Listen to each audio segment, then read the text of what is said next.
And greetings, Facebook TV is live. Episode number 20. This is our Copyrights and Contract series. I'm Charlotte Pierce, the producer. And today we have special guest Christopher Keneally from the Copyright Clearance Center. Hi, Chris. Hello there, everyone. Nice to see you. Thank you for inviting me, Charlotte. Yeah, this is a issue that's critical to, or critical interest to our membership at the Independent Publishers of New England and Facebook TV audience. So I just wanted to tell people a little bit about Facebook TV. We're a new community media magazine that looks through the eyes of independent publishers, authors, booksellers, and readers all around New England and beyond. Facebook takes you inside bookshops. We go into coffee shops where author writing groups are meeting, print shops, libraries. We love to go to printing plants and show what's going on there, and bookshelves, libraries, any place else where people are writing, making, selling, or reading books. At Facebook, we dive boldly into the swirl of new media in the age of the Kindle, microblogging, cloud computing, and Amazon, and all that good stuff. And best of all, Facebook helps you discover exciting, new, independently published books and maybe publish your own.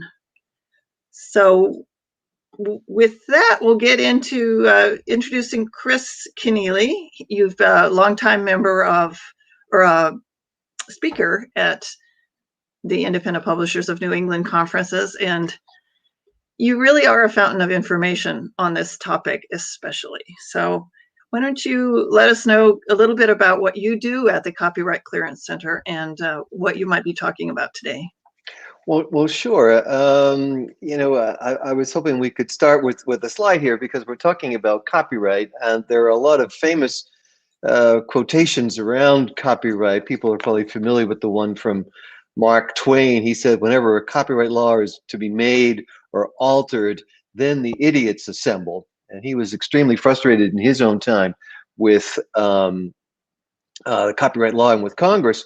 But I have my own copyright quote as well that I enjoy sharing with people, which is, when it comes to copyright, if you're confused, you're beginning to understand the problem. It is a complex area of law, and everyone seems to think they know the answers. But really what it comes down to is a judge, usually, who will decide when something's infringing or not. It's interesting to share with this audience, the IPNE audience, that the father of copyright, considered to be the father of American copyright, is Noah Webster, who of course was a New England publisher based in Connecticut.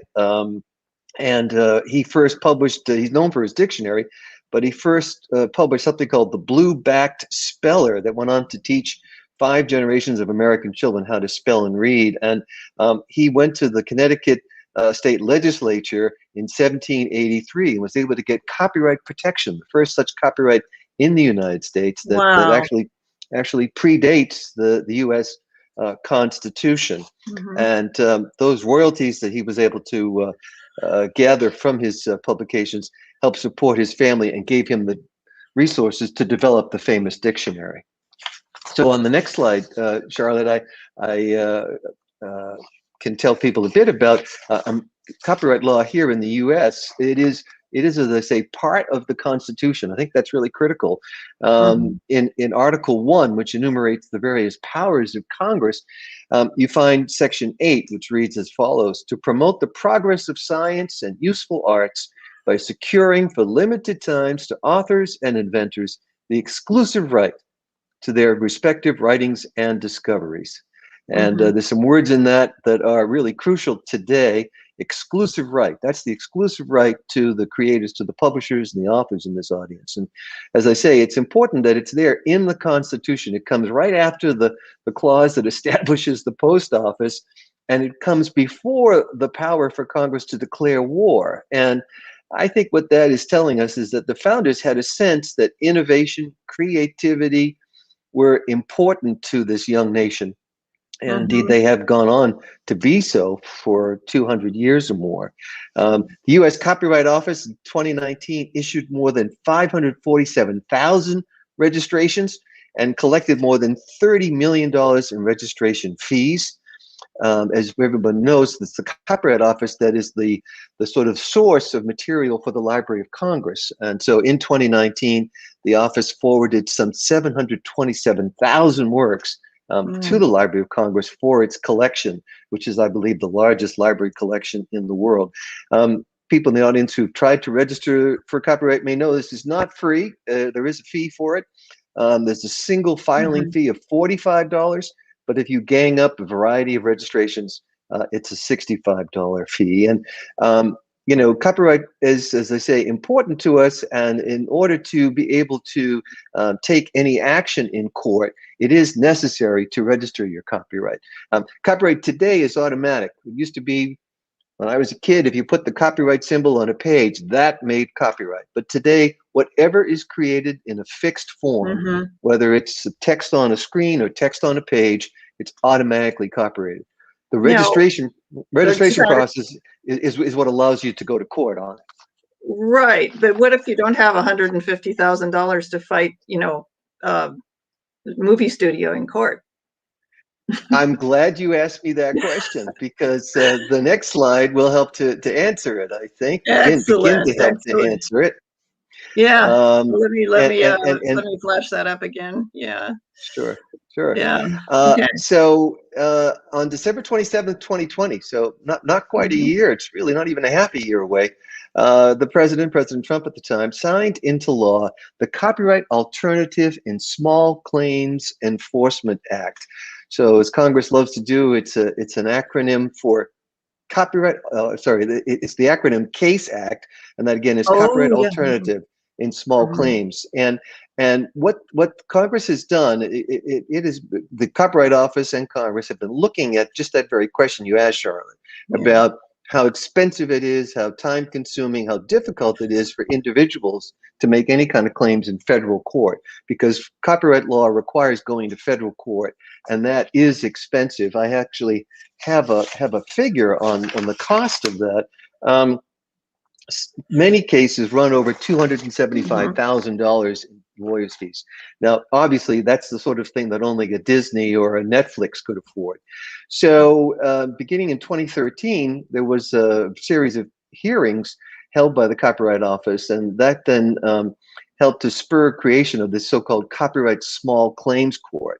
And what this has done is to take the jurisdiction to hear infringement suits beyond the federal courts. The statute does not displace or limit the ability to bring any kind of copyright action in a federal court, but it provides an alternative forum to decide small claim copyrights, or small copyright claims, rather. And I use the image of cameras here because it really was individual photographers who first drew this to the attention of Congress, and they were very concerned about how their work had been posted online and then reused in many ways which they never gave permission for or were compensated for. Have you been following that digital identification for like digital works? There's a new technology. There's a variety of efforts around that. There's a whole group of standards, identifiers. NFT or something like that? Or DOIs, right. There's also an organization called the Plus Coalition, again, primarily for photographers. But the problem with the internet is whenever someone comes up with a solution, somebody else thinks that's a challenge to get around it, and that is, in fact, what has happened with many of those. I mean, let alone the deep fakes, you know. Right. So I had a question, though. One of our members was saying, well, why should we worry, because our works are copyrighted once we have written them or published them? Why do we need to file a copyright? Maybe that's a larger question. It's as I say, it's simply because that's your ticket into court or into any kind of claim. in the United States, the only way you could have the claim in court, or even in this Copyright Claims Board, is to register. Okay, So, so registration is very important. right, and you do Okay. not have to register at the moment the work is created, but Mm-hmm. before going to court, it has to happen. So Got it. you Got can it. Got it. you Yeah. can play that as you like, Yeah. All right. but the principle is an important one, Mm-hmm. Charlotte, right? Which is that copyright adheres to any fixed work. That's the video on your Mm-hmm. phone. That's the manuscript in your folder in your drawer. Any of those things are automatically copyrighted. What about a podcast or a series like that? Oh, absolutely. Again, anything Yeah. fixed in tangible form, as we say, and copyright law has been sort of expanded to include software. So Got it. it's not just the Mm-hmm. alphabet, but bits and bytes that are now Yeah. Sorry have to that interrupt you. I potential. know you were on a No, roll there, sure. but Well, there's a lot of information here. I want to try to get to a yeah, couple of sure. pieces more of it. So the next slide, we just want to sort of or talk about how this act really does enable, empower individual creators. It's not in effect yet. The law was passed and signed. It's going to take some time for the Copyright Office to create this Copyright Claims Board. It is expected to be in effect from early 2022. It's the Copyright Office that will put the staff together. But once Mm-hmm. that's in place, anyone, individual author, publisher, will be able to file a form on the web and send in a fee that will be decided. Probably then I would expect it to be less than that registration fee. And this then sets in motion a series of choices. So it is, again, a voluntary process. Both sides, both the litigant and the accused, are able to opt out and go into federal court if they like. But this is meant to be a way to resolve these disputes outside of that very expensive process. And in fact, Mm-hmm. what many think is that it's going to reduce the number of trolls who are out there with copyright actions of various kinds. Oh, Yeah, because they'll have to come and it's like the challenge to the election, where they showed up in court and they just said, that's bogus. right. Yeah. Right. And here it will sort of dry up a lot of that, because the claims, or I should say I guess that's the word, right? The amount of money that can be won, the awards for damages are also limited.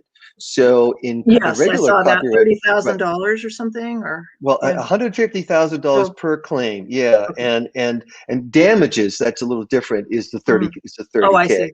Yeah. yeah, but that's significant because some Yeah. copyright claims can be for many millions of dollars. Absolutely. Yeah. Yeah.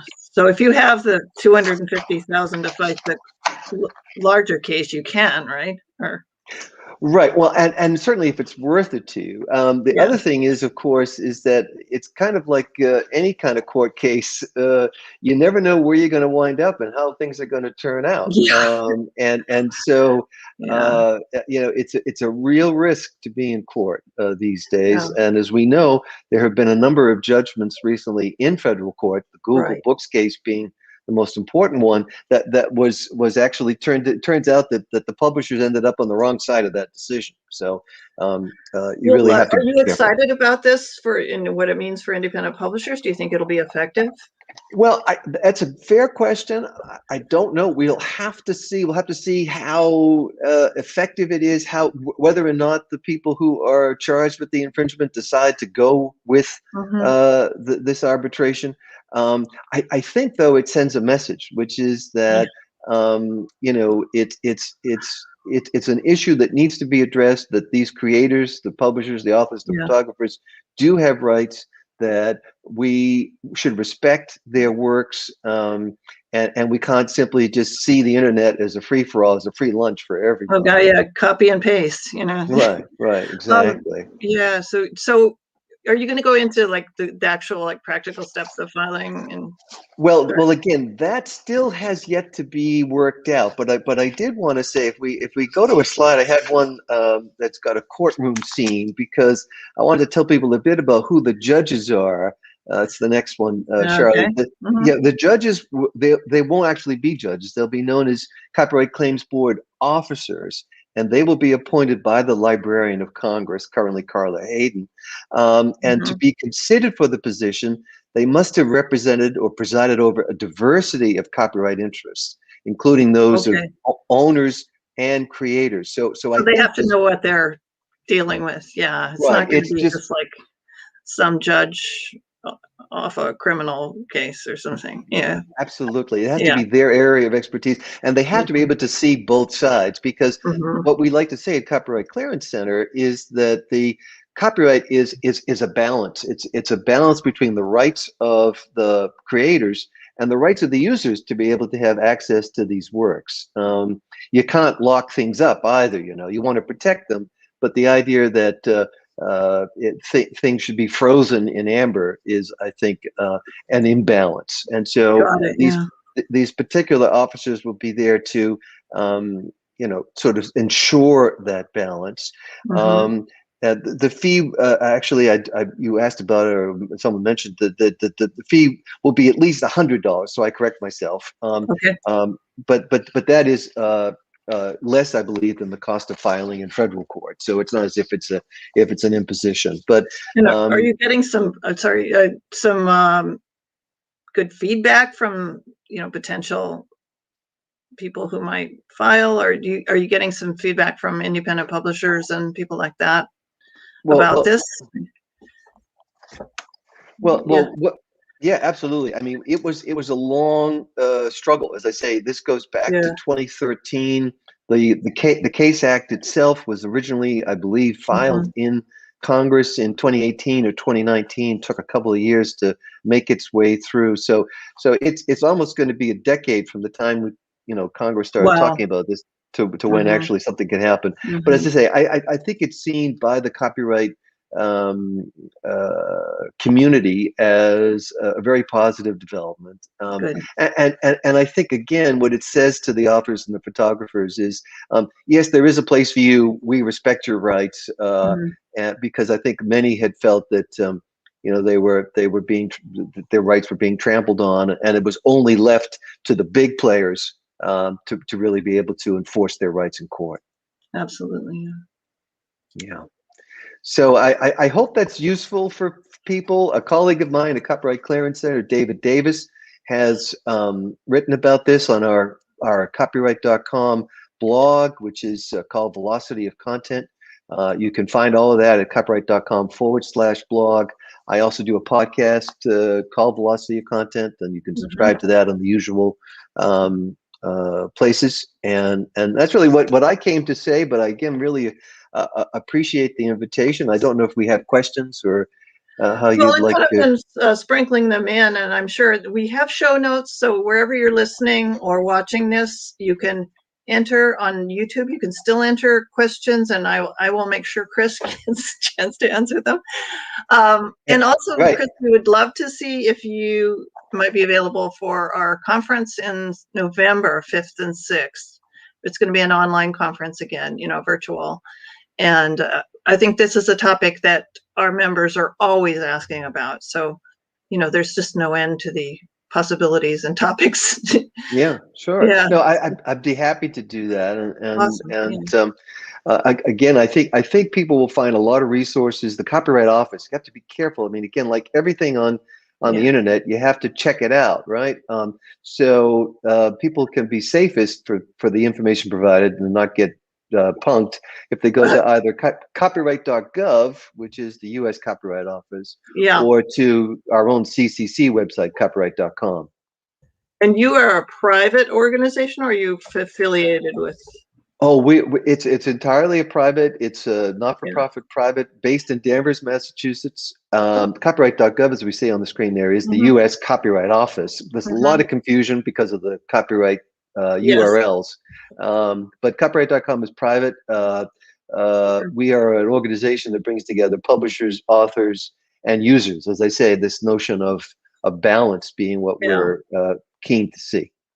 And before I let you go, can people join copyright.com, your copyright clearance center, or do you like have a fee for using it? Or? Well, no, it's not a membership organization in that sense, but if you have works that you think would be used in various ways, you can list your works with copyright.com. If there are any questions about how to do that, I'd be happy to answer them. And my email, you've had, and share it with the IP&E audience. Definitely. Yeah, it's Pierre C. Chris K. at Chris K. Make it easy for people. Don't spell Keneally. Who knows how to do that? But that Chris is K. the name of the game. Make it easy for Right. people. Yeah. Right. Well, thank you, Chris. You're the best, and we've learned so much from you over the years. And come back. Well, very happy to do it. It's nice to see you. Good luck with your work. Take care. Take care. And now we would like to switch over to our author spotlight. And we have waiting in the wings an author who I very much admire. She's actually kind of my role model in life. Sheryl Davis. I actually publish her work. And Sheryl, how are you doing? I'm good. How are you, Charlotte? Are you waking up from making or emerging from making rewards for the Kickstarter? Oh, that's right. I still have glue all over my fingers. Either that or the twin boys, the craft projects, right? Schooling them in the other room at the moment. Yes, Yeah, even as we speak. Right. Well, this is a picture of your the cover of your first book in the. Can you say that name of that? The mystical, magical, abracadabrical Daniel McDougal McDouglas McFly. Right. So we were talking about having a contest where people say that 10 times, and like we give an award of some kind. I think that's a great idea. I know. I'm into it.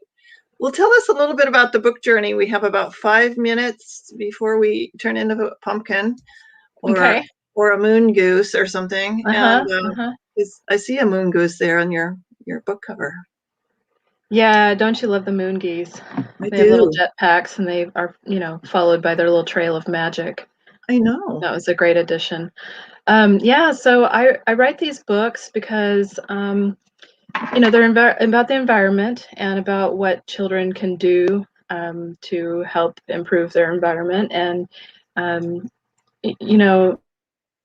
one of the major overarching themes of their lives, these new generations.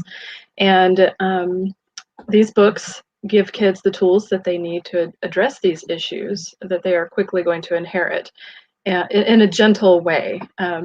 So it's sort of an introduction, and I just found that there was a niche that needed to be filled with these messages to young children that not only is this happening on their planet, but that they have the power to do something about it. Okay. And so your first book was about kind of focusing on land and forests. And habitat conservation for the endangered Malagasy ii, which is a real little critter. He's got very long fingers. And he's rendered in the illustrations. He is. Yes. Eric did a great job for that. Yeah. On the back, he's peeking out from the tree, sort of like. Yeah. But so how did you've won a couple of awards for that book, and then you've got another one coming up. Yes. Well, the first book won 2 Purple Dragonfly Awards. We're very proud of that. It was also endorsed by the Jane Goodall Institute of Nepal. Thank you, Jane and Manoj. And I'm very excited about the next book because it tackles ocean pollution, and it's going to be a good message for kids to be able to empower children to organize their community and do beach cleanups, and not only beaches but lakes and rivers and waterways, and we're all connected to the ocean in some way. And there's a lot of press right now about the microplastics and all the particles, and how do you avoid, I know you're an author, so you're good at this, and a mom too. But, avoid scaring kids, but like getting them to care enough to get the message of the book and how we have to take care of our environment. Right. Yeah. I feel personally, and with adults too, that nothing good ever comes out of just paralyzing people with Yeah. fear. I think, you have to have solutions provided so that people know that there is a way up and out. And I firmly believe that we can pull ourselves out of this mess with the right tools and organization. So that's what I write about. And And kids are smart, they're resilient and they get it. They understand. Awesome. So the next book, in our couple of minutes remaining, can you tell us a little bit about how that came to be and what you hope to achieve with it? Right. I want kids to know that they have the power to organize within their community and to be leaders. And I think that that's really important, to create more leaders out there who will say, come on, gang, let's go clean up the oceans and make an impact and set an example, not only for their kids, but for the adults out there. You can learn a lot from kids. In this book, Daniel and his friends ride their bikes down to the beach and notice that it's just full of trash, and they end up, with a little bit of magic and help from some magical dolphins, being able to go under the water and breathe and talk to the dolphins, and realize that something needs to be done and that they have the power to do that. And I have a few illustrations here that were done for this book by Daniel Fiore, who did the activity guide for your last book. Yeah, they're really great. I just love Daniel's illustrations. And this is one of the activity. And will you have an activity guide in this new book? Oh yes. I wouldn't miss an opportunity to have an activity guide, and I think that's just a great idea. And kids get really into it, and the parents get really into it. It's not only for the kids; it's for the grown-ups who take care of them too. Exactly. And I like nothing better than getting into a nature activity with a kid. And I'm 64. So, oh yeah, they love it. It's fun. So there's Daniel Fiore's rendering of Daniel McDouglas McFly. That's right. Yes, and I had flashed you're doing a Kickstarter to finance the illustrations, and let me just flash back to that. It's kickstarter.com/projects/Daniel McFly Book 2. And how you doing on that campaign? We're doing pretty well. We're a little bit over halfway there. So it's kind of slowed down a little bit. So I'm hoping for that next bump. I'm going to release a little bit of the new manuscript. So I think that should help. So just give people a little bit of an idea of what it's going to be about. And what are the rewards? I mean, and Kickstarter has some rewards for different types of levels of contribution. So we can do an environmental shout out. So I can blog or talk about on my website, things that are of importance to people, and with their names if they choose, first names. And I've been making seed tins with they'll be full of heritage wildflower seeds and some tree seeds for those who sign up for that. Of course, instructions to plant them and stuff like that. That's right. Yes, and Jiffy pellets. Love those little things. Those are the best.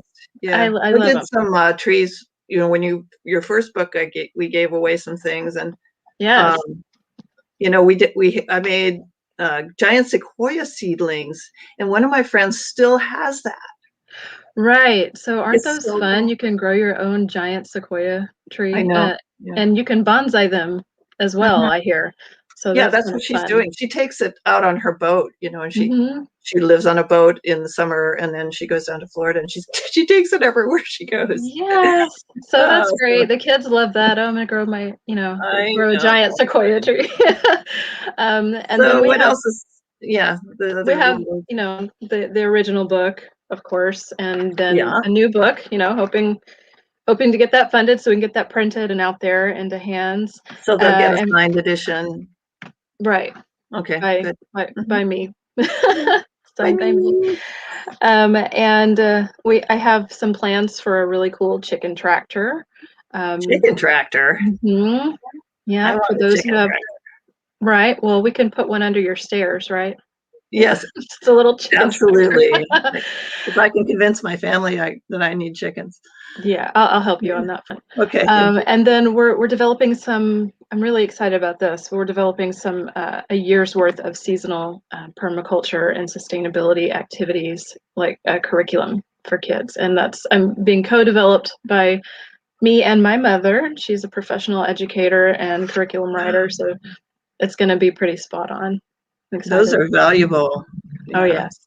But do you are you hoping for the big bucks, or is any contribution okay?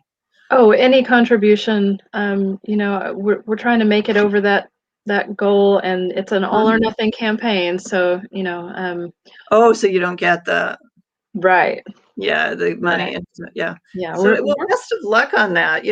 thank you. I think that your message resonates with people these days, especially, as we kind of realize the crisis we're in and the Yes, importance of teaching our kids about these right. issues. And I feel super called to that front as well. I'm working on a master's degree in sustainability now because I couldn't imagine doing anything else with my life. So Yeah, I'm and my kids glad. are watching, so it's important for me. You're, so you have twin boys, right? Yeah, There. Sagan and Solon, they're 8, and they hold me to a high standard, so So I you're accept. doing a master's program, raising 2 8-year-old boys, writing a book, And and trying to save the world. trying to save the world. What could be better? All in a Well, day's work, right? we're in your corner, and Thank you. we love what you're doing. We're going to wrap it up here, and we would like our audience to remember to connect with us on Facebook TV. It's blogged at piercepress.com. So piercepress.com, and Sheryl's showing her book, /Face the Book TV. So you can see what our latest episode is. We deal a lot with, as I mentioned at the beginning, the process of publishing, not so much the writing, but how to get your book out there, like Kickstarters and things like that. We talked about public domain with Chris Keneally. We appreciate him very much for being here. And then if you're on the internet, which most people are every day, use these hashtags: Face the Book TV and IPNE member, IPNE member, if you're a member of the Independent Publishers of New England. And we will track you down and give you some goodies. We love to just get the engagement and get the word out about what we do for independent publishers. Once again, we were honored to have Christopher Keneally from the Copyright Clearance Center as our guest expert. Eddie Vincent wasn't able to come today, but he'll be back next week, or in 2 weeks, for our next issue, and I will tell you about that in a second. Author Spotlight, thank you so much, Sheryl. You're the best. You're very welcome. Thank you for having me. Doing what you're doing. I'm so impressed. You are my role model, truly. Oh, same here. Thanks, Charlotte. Yeah, no, it's true. And I'm the producer. I'm Charlotte Pierce. My company is Pierce Press. Kind of easy to remember, I hope, piercepress.com. And in 2 weeks, we will have an episode, Fantastic Book Covers and How to Create Them. Ooh. Or have someone else do it. That'll be on June 10th, and it's going to be wonderful. It's the reason we're doing it is because I think it's sometimes people don't realize how important a book cover is. You have about 2.5 seconds to get someone's attention in a bookstore or on Amazon or wherever you're selling your book cover is displayed. And if they have to think too hard about what your book is about, you need to reconsider how you've presented it. So Once again, Sheryl, you're a genius and a gem, and we will see you at our next author publisher meeting. Excellent. See you backstage, Charlotte. Yeah, for sure. Okay, see ya. Bye. Bye.